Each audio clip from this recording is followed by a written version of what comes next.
উত্তরবঙ্গের সবুজ হৃদয়ের মাঝখান দিয়ে নিঃশব্দে বয়ে চলে এক শান্ত নদী, নাম তার মূর্তি।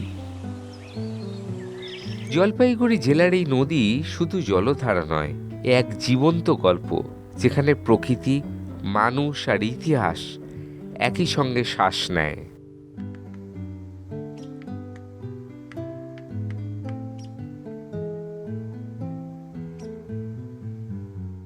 ভুটানের পাহাড় থেকে জন্ম নেওয়া মূর্তি নদী ডুয়ার্সের অরণ্য পেরিয়ে এসে জলপাইগুড়ির বুক ছুঁয়ে বাংলাদেশের দিকে এগিয়ে গেছে।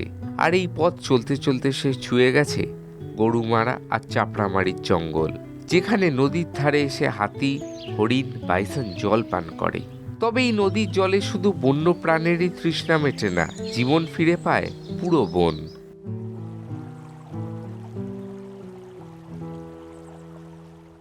এছাড়াও মূর্তি নদীর তীর ধরে ছোট ছোট গ্রাম, চা বাগান আর পাহাড়ি মানুষদের জীবনযাপন, সব মিলিয়ে মূর্তি যেন এক চলমান ছবি। সকালে নদীর ধারে পড়ে রোদ্দুর, আর তার প্রতিবিম্বে জল ঝলমল করে ওঠে।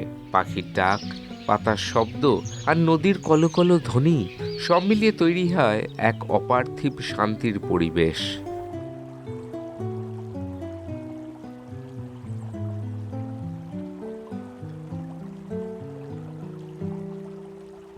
তাই তো পর্যটকদের কাছে মূর্তি নদী মানে শুধু একটা নদী নয়, এ এক অনুভূতি। অনেকেই আসেন এখানে শহরের কোলাহল ছেড়ে নিজেকে খুঁজে পেতে। তাই আপনিও যখন এই জেলায় আসবেন, অবশ্যই একবার ঘুরে আসবেন মূর্তি নদীর তীরে।